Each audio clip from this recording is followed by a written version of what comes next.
Question number 8. The box rests on the earth as shown. Newton's third law describes how forces on the same type acts in the plane. Okay.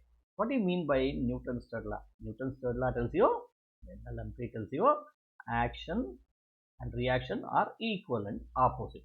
Okay. So reaction are equivalent opposite. I can put a negative here. Okay. One more thing it tells you. What you need to know is that this action, if it acts on object 1, body 1, then a reaction should act on body 2. They cannot act on the same objects. Now, based on this, one of the forces of a pair is the weight W of a box. Okay. Now, we know that forces are vectors. Then, which arrow represents the other pair of the other force of this pair?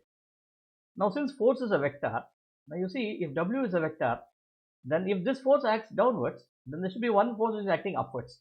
Okay, it could not be in any other direction. So based on this, you can say D and C are definitely incorrect because both of them are either D is pointing perpendicularly and C is pointing in the same direction of force. So these two are incorrect.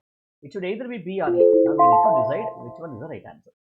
Now towards it, now you see this B is originating from the box. Okay, see weight is also originating from the box. B is also originating from the box.